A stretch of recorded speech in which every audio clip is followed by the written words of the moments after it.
What if I told you that $5 million was the entry level price point for luxury in San Francisco? A little crazy, right? But for buyers who have this budget, that's exactly where the real opportunities begin for a bigger house. Today, I want to focus on the $4 to $7 million price range.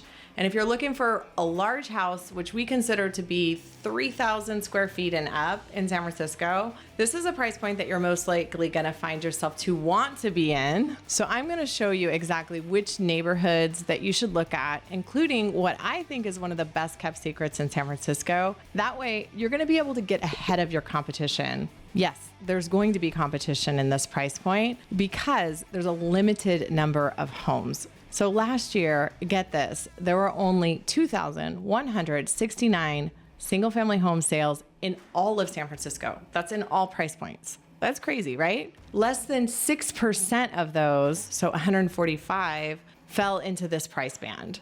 So why am I talking about this anyway? Well, it actually is a conversation that comes up a lot with our clients who we work with. And yes, we do work across all price points. But I thought that there would be a few things that would be useful to know, like where do the majority of these homes sell? So that way you can be realistic about where you're most likely to find a home if you focus on the right areas. As a bonus, I'm going to share with you some of the best areas if you don't quite have that much of a budget to spend, but you still want to get a good size house in San Francisco. Hang in there with me. I'm going to get to that in just a little bit. So let's start in our first neighborhood. And I picked the neighborhood where the number of unit sales in that price point was the highest, and that area is Noe Valley. Now, if you're looking at Noe Valley, a lot of times people don't even know where it starts and stops. So chances are you're also open to Eureka Valley. Possibly you have Cole Valley on your list. So I'm going to speak a little bit to those areas as well.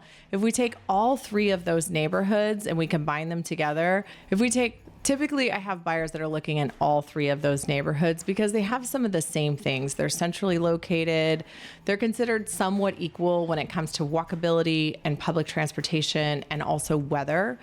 Of course, there's going to be a lot of nuances. So you can call me and I can walk you through the nuances of each neighborhood. But these three neighborhoods combined had the highest number of unit sales.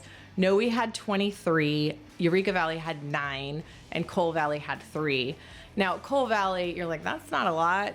It's not a lot, but there's not a lot of inventory in Cole Valley. If I looked for all the single family homes in Cole Valley last year, I think it was 9 or 7 or something like that. So it's quite low, but it can be a good one to add to your list because when you're creating this list and there's a limited number of homes to choose from, then widening it doesn't hurt. And if you have neighborhoods that are very similar, then why not add them to the mix as well? However, if you were only looking to buy in Cole Valley, then you will be looking for a while. And we do have buyers that are that specific. And, we just tell them it's going to take a couple of years, maybe.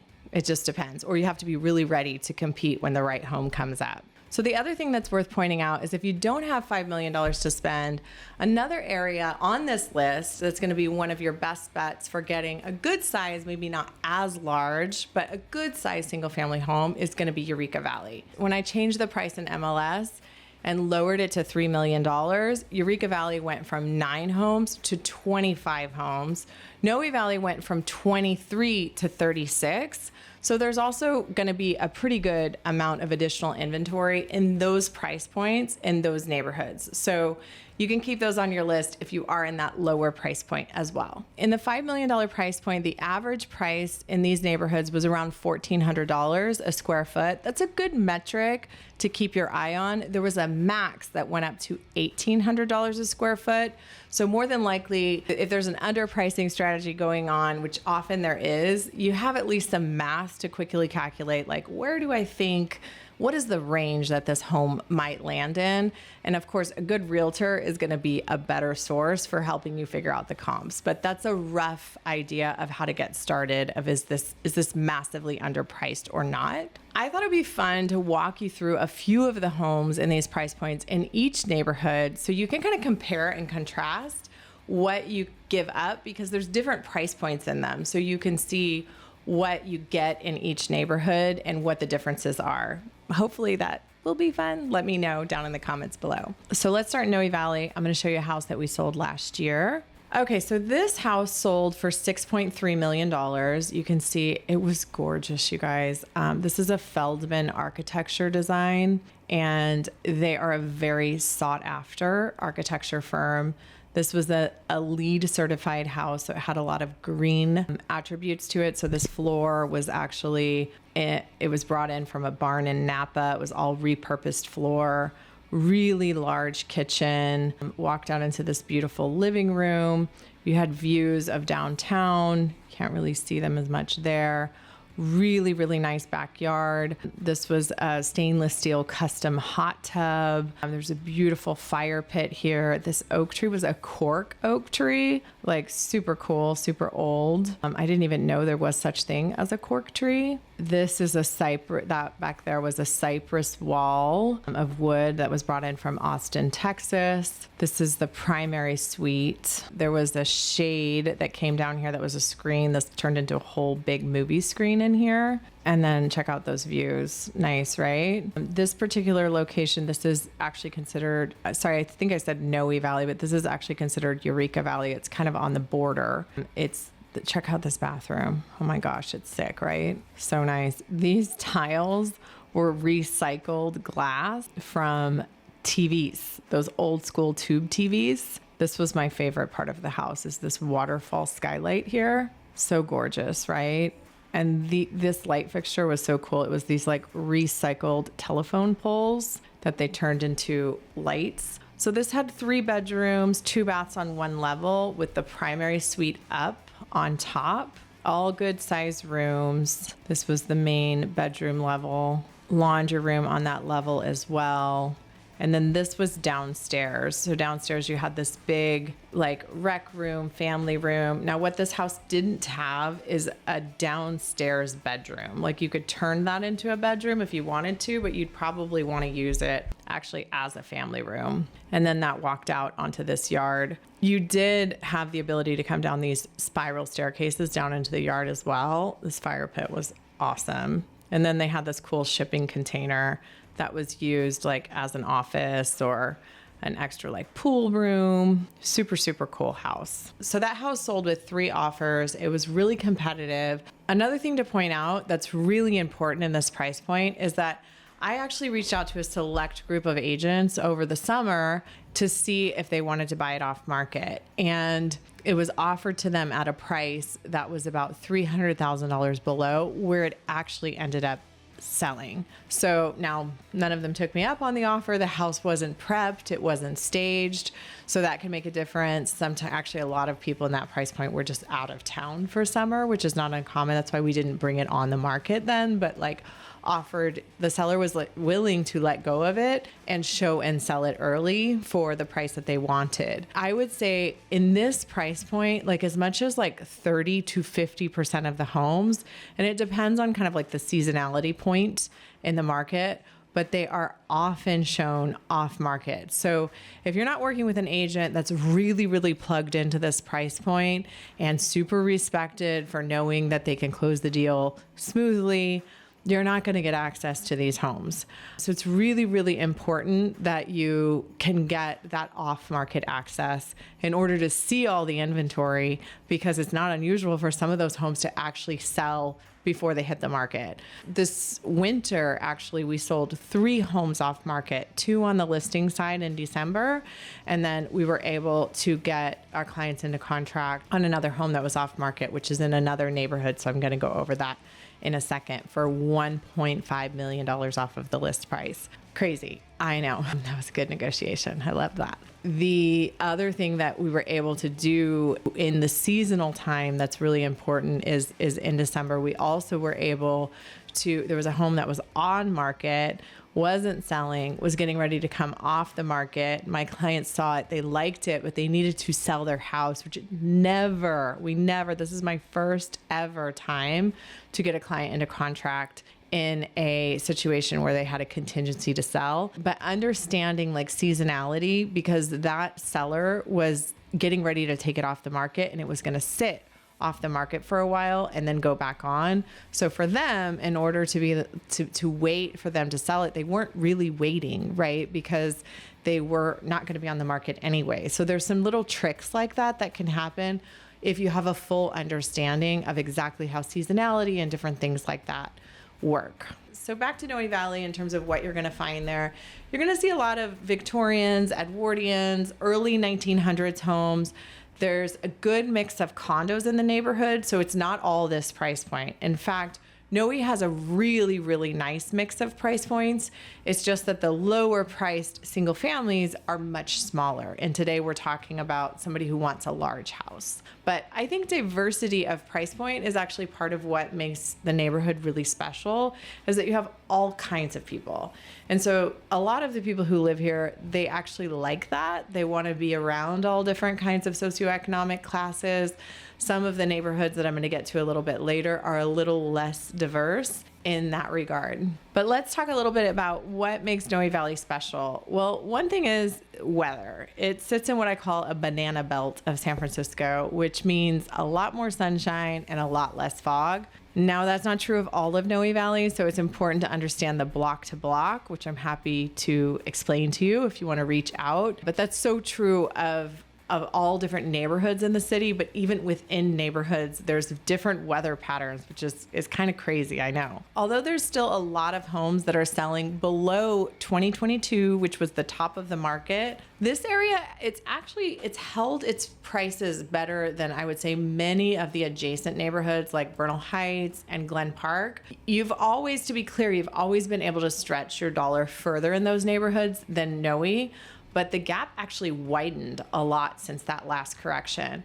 And I will say that I still think those neighborhoods are really good buys because of that. And I've mentioned this before, but I think that gap is going to come back together. So feel free to give me a call and we can go through a little bit more about why that is. Noe Valley is not just about the price tag. It's also about the lifestyles. So let me show you a little bit about Noe Valley. Let's walk around online. Okay, so we're going to start out at Ruth Krishnan's office. I love that we're on Google.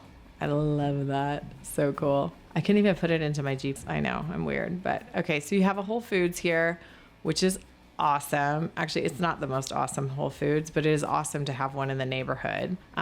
Let's see how up to date Google Maps is. Fresca is coming back. It's currently closed down for renovation. This is Skin Spirit here. I'll just talk about a couple of my favorite spots in the neighborhood. You've got a little bit of everything. There's this little Mexican place here. Bone Trad, there's pressed juice, but right back here is this bone broth company, which, oh my gosh, you guys, Trad, I think it's called. I think that's what it's called. Does it show up on here? It doesn't show up on here. Oh, here it is. This bone broth company. It's so good. Okay, if you go there, get the keto fire. That's my favorite, but get half of the fire. That would be my advice. Back there was a Slow Street. Compass. Yay, we love Compass. You've got a pizza place back there. You've got a burger joint. Okay, this is the Noe Valley Center. I went to a party here the other night. I guess it was a party. It was like the Noe Valley merchants community is really strong. And so they do a lot of different things here. So they had a bunch of vendors come out. There was wine. Daniel Laurie, the mayor, showed up. I got to chat with him a bit. That was fun. He was there with the security team. But just a lot of food and neighbors coming to hang out and drink and eat some local food. So that's once a month right now they're doing that. This place, you guys, Billings Gate. I love to make sushi at home. I am trying to do something where I call embodying Martha. I don't know if you guys saw the documentary. If not, you should watch it. But I'm trying to cook more. I am cooking more. But sushi is one of the things I love to make at home. That's not really cooking, but I buy my fish there and it's really, really good. And then saru, if you don't want to make sushi, it's hard to see around these things, but these things are cool. They don't look cool right there, but I swear they are. It's this outdoor seating, and this is saru, which has an omakase style sushi that's actually quite good. A little cactus store. There's a bar here. So there's quite a bit. There's there's several banks. There's a bagel shop. There's a Starbucks down here a little bit further. I think, did we pass it? Nope, not yet. It's on the next block. There is not Skin Spirit if you want to get your facial done. We're back to Whole Foods. There's several banks. You've got a Chase up here on the corner. You've got a B of A a little further up. You've got a Wells a little further up. There's just a lot of like little cool, this is just a little like store where you can go and get gifts and stuff. There is Novi. This is a great restaurant. It's Mediterranean or Greek food. I think if I'm going to pronounce it right, the harutaki, I think, is the salad that I get there with shrimp added to it. I love that. There is a couple of new places that came in to Noe in terms of the food scene. Oh, before I get to that, Noe Valley Bakery up here, you guys, it is so good. So good. Where is it? It's like right here. So they do like seasonal breads, really good pastries. Anyway, as you can see, this is Noe. This is the main strip. There's a lot going on here. Fiorella's, I think, I must have passed it already. I think I passed it. It's back here. That's a new Italian place. It's a chain. They have one in the Sunset. Post office. So you get the point. There's a great, burger place, dumpling place. We have all of the things. There's, tacos. So this is kind of the draw of Noe Valley. Hopefully you enjoyed our little walk around. There's a good mix of tech professionals. Yes, they're everywhere and we love them. They're a lot of our clients and friends, but also young families, longtime residents. I mean, there's just a real diversity in price point and people here. And it actually makes the neighborhood really, really interesting. There are an unfair number of strollers on the street. So if you come down to 24th or you're walking around, you're going to see a lot of strollers and you'll understand why it has the nickname Stroller Valley. Tons of young families running around the streets. And in that little area that I showed you, the community area, there's actually a little park back there, not park, but there's a little playground back there as well. There's also right up at the top of 24th, there's a park up there. So there's a lot of parks in the neighborhood. And then of course you have Dolores Park really close by. So lots of things for families to do. A lot of what brings the tech community in is the proximity to the freeway. It's very easy to get down south if you're living in this area of town. Not so true for a lot of the neighborhoods on this list. So I'll be covering that a little bit more as well. I think sometimes when you reach a certain point in your career, you don't need to commute so much down south, or maybe you feel really, really good that your job is always going to be in San Francisco.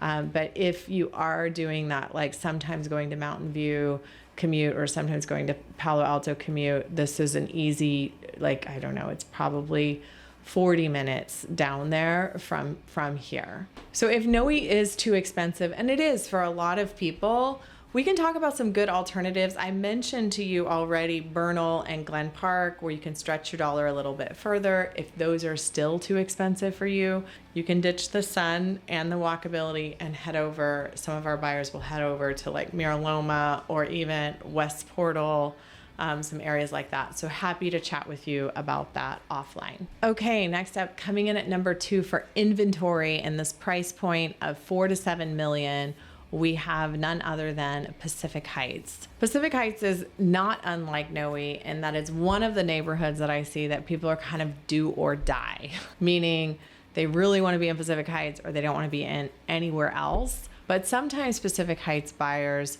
will consider some neighborhoods somewhat similar. So neighborhoods that we sometimes see combined are the Marina and Cow Hollow is not unusual to be combined in that search. Now the Marina does have liquefaction issues. It is all on liquefaction. So for buyers who are really worried about liquefaction, that's maybe a conversation for another time, reach out. But the Marina is all liquefaction. All of those 3 neighborhoods though, they do have a similar vibe. They have similar weather. They have similar commute issues or not. Pacific Heights had 26 homes sold in this price range. Cow Hollow actually is less inventory in general. It had 8 and the Marina also had 8.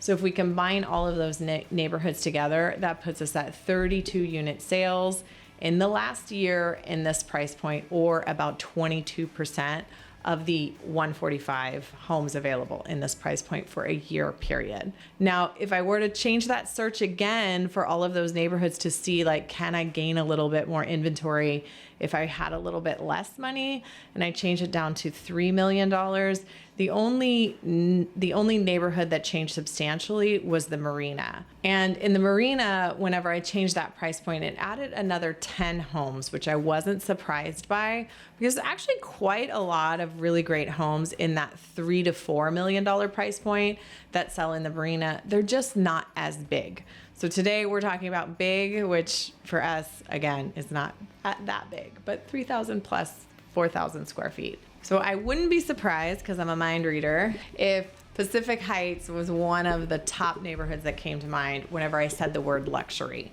International people, or people from out of town, they never even heard of Noe, but everyone's heard of Pacific Heights.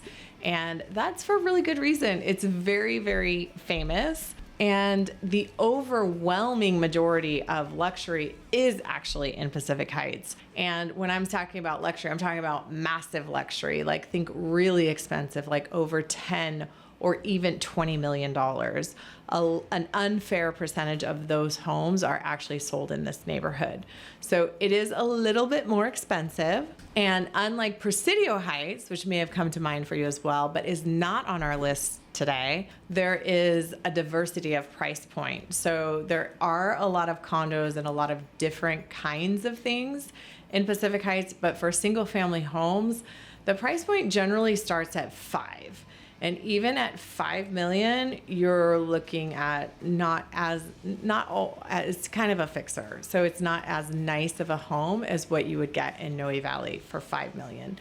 So the money does stretch less in this neighborhood. Also, keep in mind that if you work in tech, this is probably not going to be your neighborhood of choice unless you're totally sure that your tech job is going to be in the city, or that you absolutely are sure that you're going to be working from home, because getting even from Pacific Heights to Noe Valley is like 30 minutes. And then you add another 45 minutes to that, and you could be looking, on a bad day, you could literally be looking at an hour and a half commute time one way, which is not great, I don't think. So, but since we looked at a home in Noe Valley, let's take a look at a home in a similar price point in Pacific Heights so that we can compare the two. And I'll talk you through a little bit about the differences in that home. Okay, so this is a home that's sold on Clay Street, and it actually sold right across from the park, like literally on the park. So,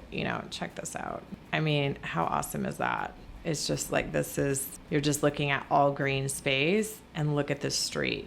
It's gorgeous. I love a tree-lined street. Love, love, love a tree-lined street. Okay, so this home, it's smaller.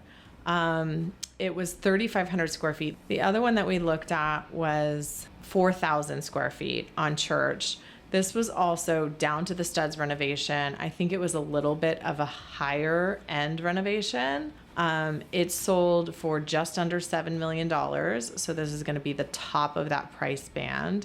I think I showed this house to some buyers who looked at it, and they nixed it because it just wasn't big enough for them. You had a spiral that connected to the yard, and the yard, if I'm remembering correctly, was pretty small, but the finishes, oh my God, they were just extraordinary. Look at this bathroom. Gorgeous, nice skylights in the hall if you missed them. This was the downstairs room. So you can see the yard here is pretty small, but this was the downstairs family room. And there was a fourth bedroom down there. This very pretty small yard though. I mean, look how gorgeous it is. They didn't show the little tiny bedroom. So I think that was the issue for my clients, is that the fourth bedroom, like you couldn't fit a person in it. I mean, it was like maybe a twin bed. So that was a little bit of a challenge for this house, but it's super, super close to the Fillmore Street in terms of being able to walk around, and obviously very, very beautiful. So for this one, I would say, some of the things that you're gaining here Well, you're spending, $700,000 more, but you are on a really flat street. So church was a little bit of a hill, which was a little, some buyers were not, didn't love that as much. It's just, it's not a huge hill, but slight hill. And so I'd say the walkability, if you wanted really flat, was good. But you lose the space. So you lose a full-size bedroom, you lose a bigger backyard, and then, just depending on your commute situation. But then you have access to Fillmore Street, which honestly is a better street than 24th, in my opinion. As much as I love 24th, it is not Fillmore Street. So I'm going to show you in a second a little bit about what's on Fillmore. But people around the world feel that Pacific Heights is the crown jewel of San Francisco. So why? What is it? A lot of the homes, not this one on Clay, they have breathtaking views of the bay, right? We had views in Noe or in Eureka Valley of downtown. You don't actually get that in Pacific Heights. The architecture is really spectacular. There's great walkability to really fantastic restaurants. So let's take a look at that. Before we jump into the Fillmore Street, let me just show you what I mean by architecture. This is Billionaire's Row. I mean, not everything in Pacific Heights looks like this, because this is the fanciest, most expensive blocks of San Francisco in general. But you get a glimpse of, I just love walking around this area. Generally, you get a lot of blurred out houses here too. People who don't want you looking at their house on street view. Whoops. Oh my goodness. Hold on. Oh, I guess this is new. They blocked off this whole block. Good for you. I know who did that. You cannot walk on Google Street down that block anymore. That's fascinating. Wow. I guess money will buy privacy, right? Anyway, you get a glimpse of what some of the very, very fancy architecture looks like. All right, let's head over to Fillmore Street. So on Fillmore, you're going to have a lot of really great shops, restaurants. This is SPQR. This is one of the Michelin star restaurants on the street. There's another one further down towards Fillmore, where it's called the Progress. It's more Western Edition than it is Pacific Heights, but I want to show you another one of my favorites. And this isn't the best blocks through here, but this one, one more block. This one, I love this restaurant. So this is Copra, and it's a South Indian restaurant. There's not a lot of South Indian restaurants in San Francisco anymore. This used to be Dosa, which was also a South Indian restaurant. And if you don't know the difference between South Indian food and North Indian food, feel free. Let's go to dinner and I'll tell you about that. But there's a ton of, you've got coffee shops, you've got bars, this is a Walgreens here. You've got a lot of shopping. So we're back to Spork, or SPQR, sorry. Woodward's Fish Co. is right here, which I really, really like. This is a really great bagel shop, which is one of my son's favorites. But I'd say one of the bigger differences between Fillmore Street and 24th, aside from the breadth of different, this place is really great. Noosh. Oh, permanently closed. You gotta be kidding me. That's so sad. Oh my gosh, I loved that place. It was a Mediterranean place. You guys, it is really hard for restaurants to keep up in San Francisco because there are so many good ones that if you're not phenomenal, and I thought that place was really good. I think this is Harry's. This is a great bar. It's been around forever. But if you're not, people just it's hard to eat at a place twice. You got to really, really love it to go there multiple times.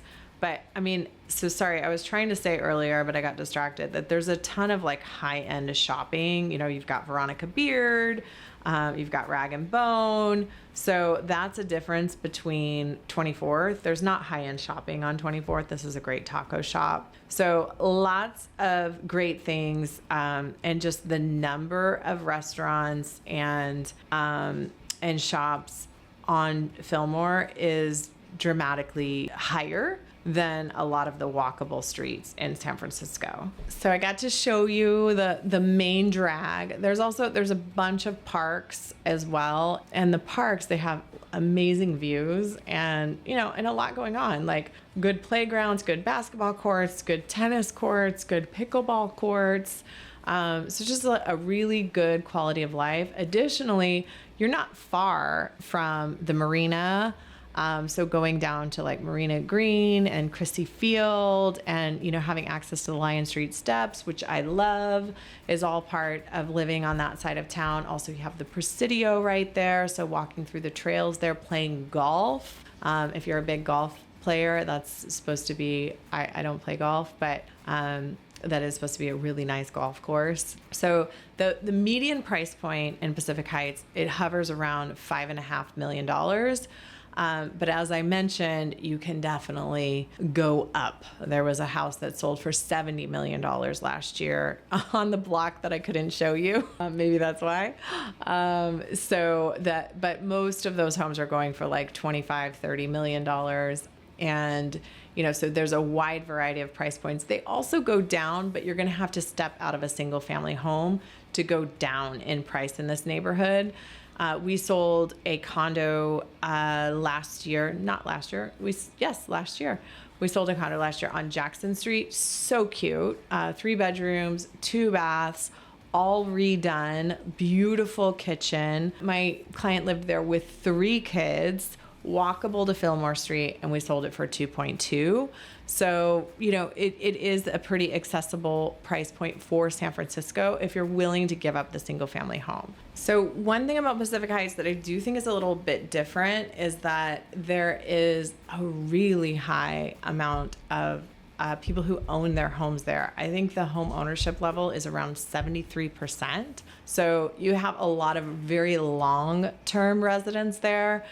So there's a good mix of people, and there are people who would die to even rent there, but there's just not as much stuff available in the rental market. But there's plenty. I know tons of people who rent there as well. But it does have a different sense of community when you have people who really have roots there and have been there for a very, very long time. And so that creates a really nice feeling in the neighborhood in terms of knowing people and really connecting with people and people wanting to connect back with you. Because I think when people feel like they're in a transient place, they're not as interested in creating relationships as whenever they know they're going to be there for a long time. So again, I would say the beauty of Pacific Heights is a big deal. The just life in terms of being able to walk around, do things, exercise, eat out, have dinner, work out. It is a very, very special community. So the weather in Pacific Heights, it's not quite as good as the weather in Noe Valley. There's fog there in the mornings. It usually burns off, and there's a foghorn too, you guys. So sometimes when people move to the neighborhood and they're not used to that, it catches them off guard. I just had a client who moved there from Inner Sunset, and she was quite caught off guard by the foghorn. She doesn't sleep well, and everyone keeps telling her she's going to get used to it, but she's like, really? It's loud. So there is fog. It usually burns off by like mid-morning to afternoon, but it is foggier than Noe Valley. It's not as foggy as, say, the outer parts, like outer Richmond or something like that. So I'd say on a scale of 1 to 10, maybe it's like a 6. And Noe Valley, depending, let's say the good part of Noe Valley for weather is probably an 8, with the Mission being a 10 and like South Beach being a 10. So that hopefully gives you kind of some ways to compare the weather. But I do think weather is a really important thing for people, so I wanted to mention that. Another thing that plays into this neighborhood a little bit in terms of people who want to live there, and so if you have kids that are approaching high school age and they're in private school, there is an unfair share of top private schools in and around the area, and especially for high school. So my son actually does go to high school in the neighborhood. We love his high school, but I really wish it wasn't in the neighborhood. It's a bit of a commute for him to get there. But honestly, of all of the schools that he was applying to, 5 out of 6 of them were in Pacific Heights or in Presidio Heights. So it's a lot of the schools. So that does bring in a lot of the families. And then I think there is something about like being close to the school that you're going to and seeing a lot of those high school kids running around. So just wanted to state that as well. So you're probably thinking that the next neighborhood I'm going to talk about is Presidio Heights, since it's right there. And yes, that is an incredible neighborhood, and it would be a great neighborhood to talk about with luxury. But in this price point, it actually is kind of the high end of this price point is the low end of that neighborhood. So it actually didn't make the list for that reason. And the next neighborhood that we're going to talk about is actually going to be a little bit less expensive than Pacific Heights. So it's going to allow you to stretch your dollars a little bit further. Okay, so next up, I want to talk about St. Francis Wood, which is honestly, it's a neighborhood that feels a little out of place in San Francisco in a good way. It feels to me a lot more like Southern California than San Francisco, but maybe without the sun. It is a foggier neighborhood, but I actually really love this neighborhood. For inventory, St. Francis Wood is 4th on our list, which is why it's number 4. And while the other neighborhoods that I grouped here, I told you about similar neighborhoods that like often buyers are looking in. St. Francis Wood, it really does kind of stand in a class on its own. It's possible that buyers might consider Forest Hill, which is a neighborhood that's close by, and it is gorgeous. To me, it feels a lot more like Marin than San Francisco, but I don't actually think it's similar enough to group into this section. So last year, there were actually 10 homes that sold in St. Francis Wood in this price point. Honestly, it's more than I was expecting to see. The average price per square foot actually jumped again. It was lower. It was running around $1,100 a square foot. And previously, before 2022, it was running for $1,350, $1,400 a foot. And it seems like if it hasn't returned fully, it seems like it is definitely really on its way. It's right now just over $1,300 a square foot. And I was completely shocked to see that there was a home that sold here last year for almost $2,000 a square foot, which is a record for sure, and rivals Pacific Heights. So that was a really, really crazy sale for the neighborhood. So if you were looking for a deal here, you might have missed it, unfortunately. But you've heard me say, and you've heard me talk about, okay, here's these neighborhoods that haven't quite returned to their glory. And we're seeing that those windows are closing.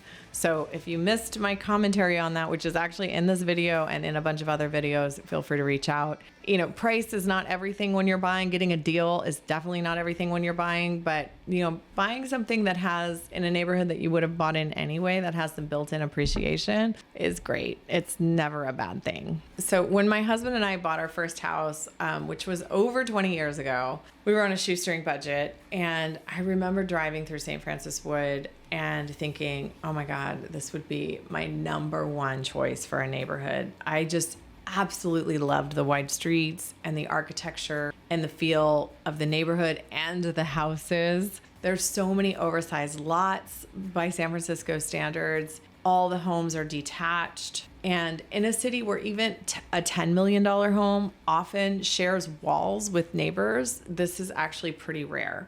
Plus, there's these gorgeous front yards with like big setbacks. I mean, if I had my druthers, I would move the front yards to the backyards. Sometimes in St. Francis Wood, not always, but sometimes the backyards are a little small and you have like a lot of your frontage out front, which, you know, your kids aren't necessarily going to play in the front yard that slopes into the street. But it does make the neighborhood feel really different and really beautiful than any other neighborhood in San Francisco. So this neighborhood is one of only 5 master planned communities, which is, I think, part of what gives it that feel. So the median price home here, and I'm going to show you a home in a second, but the median price home here, it's around 4.2. But as I mentioned, you are getting a larger lot and a larger home than you are in many parts of San Francisco and other luxury neighborhoods.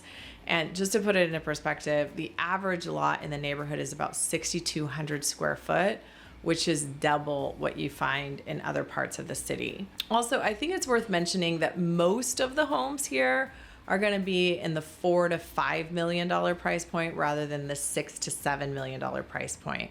So actually, of the homes that we've talked about, this is actually one of your lower priced options, though I will say that a lot of those homes, they just have been in the same family for so long, and many of them, like an unfair proportion of them, they need a lot of work, and they've had like no work done to them over the years. So finding a done home in the neighborhood, I would say it's not a needle in the haystack search, but it definitely takes some doing and some patience. Let's take a look at one of them. Okay, so this is a home that sold last year for $5.7 million. It sold for just under 1,600 a square foot. And as you remember, that's higher than the average of 1,300. So you're going to see why as you're looking here, right? Remember I mentioned there's not a lot of homes that are redone. This is gorgeous. You do have some ocean views here, and you do get some ocean views in St. Francis Wood, which I think surprises people a lot. It depends on like how the hill slopes up. So it depends on how high up the hill you are. This is on Santa Paula, which I actually think is a really, really great street in the neighborhood. It's one of the better streets, I think. There's definitely some favorite streets. I mean, all the streets are good, but see what I'm talking about? The backyard, it's small. It is nice that it comes right off of the kitchen, but it's not big. And then pretty newly redone kitchen, laundry. And this is a bit of a departure from the look that we see in St. Francis Wood a lot of times, a bit more modern than we see a lot of times. But the scale of the rooms is generally like, look at that closet. It was nice. You have like the scale of the rooms and the closets and the spaces. It's nice. Like they feel like real homes. So you don't have that big street frontage here that you do in a lot of these homes, but it's very pretty home. So this one sold 20% over asking and went very, very quick. Let me show you some of the streets. Okay, so this is also one of my favorite little enclaves. It's right off of this little circle here. This is Santa Ana, and we'll just walk down the street a bit. You can see, so there's a lot of like Spanish Mediterranean homes throughout the neighborhood, tree-lined streets. Look at this amount of like detachment. Like I get excited about that. You don't see that a lot, except for in this neighborhood. A lot of detached garages. A lot of times the garages are behind the homes or on the side of the homes, or sometimes you have to like drive. See, there's all these little, what do you call these? I'm forgetting. I'm getting tired, you guys. My brain's not working as well, but it's very, very pretty. Now, as you can see, there's no commercial stuff going on here. This is all residential. So in terms of walking, it's a great neighborhood to walk around and look at pretty homes. And if you walk out here, you're very, very close. This is West Portal. This is the West Portal Strip.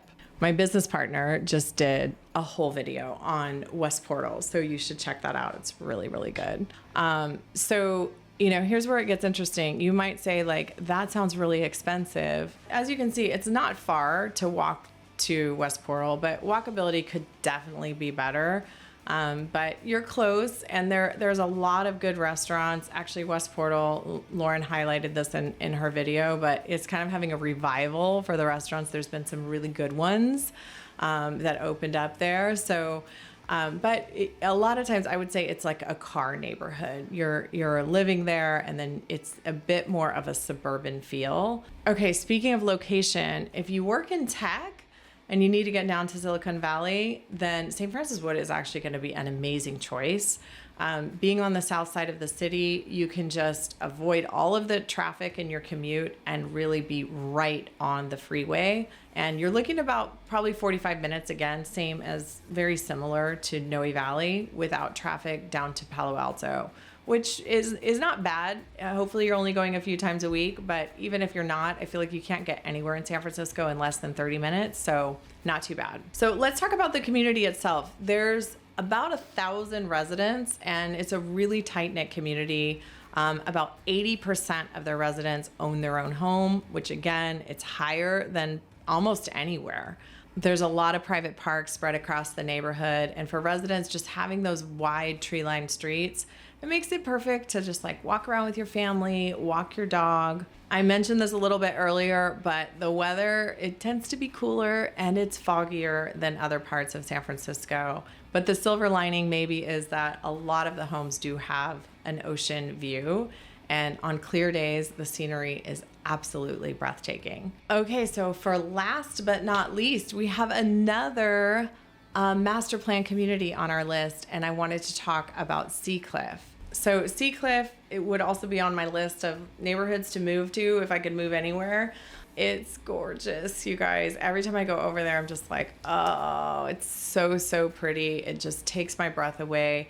You know, you have a similar feel in the streets as St. Francis Wood, but you're on the ocean, right? Like St. Francis Wood, some of the houses have ocean views, but it's pretty far away. It's more like they're not dead on. And there's a big difference between, like, if you have a view, you know, there's a big difference between like the closer that you get to the view, it just makes a massive difference in terms of feeling the view. And it's not just the view of the ocean, but you have the bridge and you have the Marin headlands. So something about like water and greenery, and then the red of the bridge, it's amazing. So again, this is a car neighborhood, right? It is not a neighborhood just like St. Francis Wood. There's nothing commercial going on in the neighborhood, which I personally don't mind, but a lot of my clients really, really value walkability.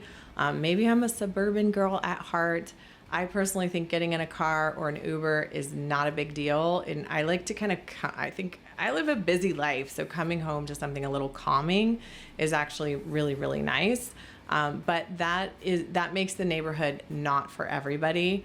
Again, the commute, we're back again to, you know, all the way across the park on the northwestern side of the city. And so you are not likely going to be driving down to the South Bay from Seacliff.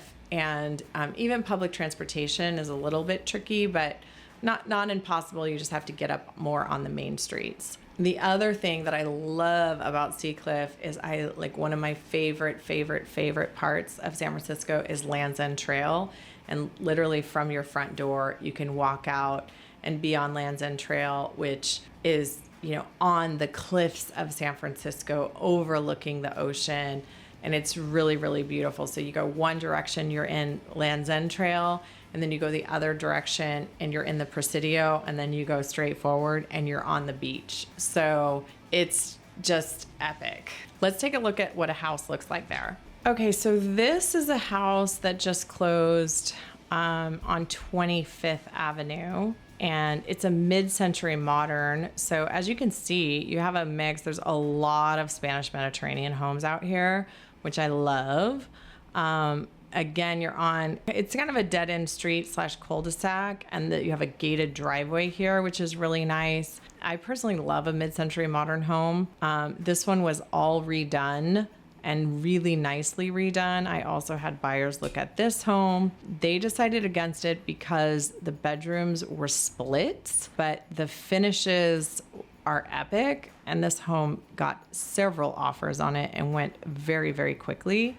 It's absolutely beautiful. The other downside to this home was that the backyard was a little small, but it was right off of this main living space and, you know, quite pretty. So that home sold for, what was it, 5.8, 5.4, and sold for $1,600 a square foot. Let me show you the street so you can see, like, it's basically like a dead end street. And then at the end of this street, you run right into, I believe there's like a little private access here. I think it's, yeah, right here to China Beach. And then, you know, you have the whole Presidio here. So super nice little cul-de-sac. There are a lot, probably an unfair share of billionaires that live in Seacliff.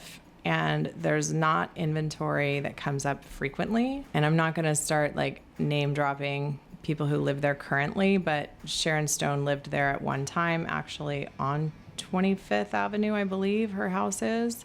And also Robin Williams' home, which I can show you. So this was Robin Williams, the late Robin Williams' home. Really spectacular. Actually, my son was with me on tour day that day. I can't remember why, but he walked in and he was like, "Mom, this is like a church." So just really spectacular architecture, really, really, really wide lot. I can't remember if it was a triple lot. You had views, as you can see, but the views from this home were not massive compared to like homes that are on the wall, like right on Seacliff Avenue. But there were all these like little secret rooms in there as well, I guess, like this, see? Like a hidden door with like a secret room to an office. So it was a fun one to see. It was on the market for quite a while. I think it started out around 25 million and just closed for 18 million. So Seacliff is another neighborhood that for a moment, the sales were temporarily down and it seems to have recovered. There's a couple of different markets within Seacliff. There's the very, very high-end market.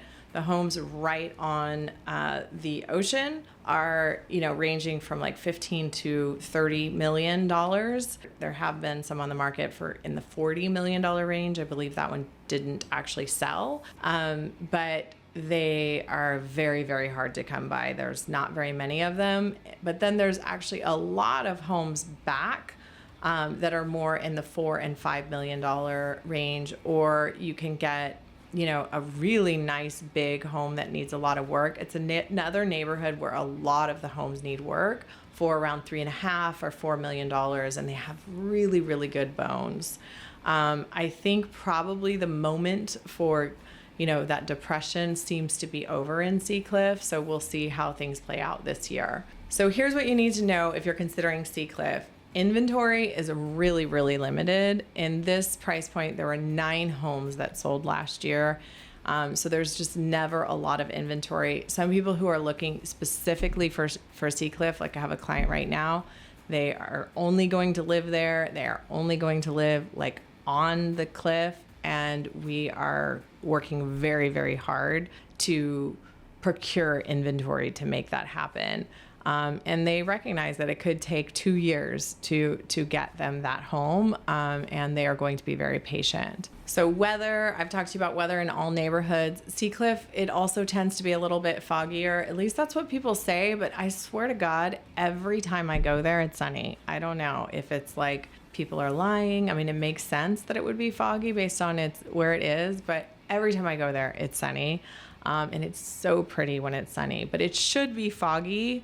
And it should be foggier than many parts of the area. So I don't know if just, the changing weather patterns are changing or not, but it should get a little bit more fog than, say, definitely than Noe Valley and even than Pacific Heights and even than Lake Street. Probably less fog than St. Francis Wood. Again, as far as demographics, you have a lot of professional families. The median age there is around 44, and 70% of the residents own their own homes. So it is definitely not the place if you're looking for the buzz of a nightlife. I think it's a place where you're hosting dinners, and you value privacy and prestige and views. If that is the case, then Seacliff could be your perfect match. Just a word of caution, given the limited inventory and high demand, If you're interested in Seacliff, you need to be patient and you need to move very, very quickly. So I hope that this was helpful for you. If you need to dive in a little bit more, my team and I have sold over 1,000 homes over the last 15 years in San Francisco, and we would love to be your San Francisco real estate agent of choice. And if you want to dive into maybe the West Portal area, feel free to watch this video right here and learn a little bit more about that.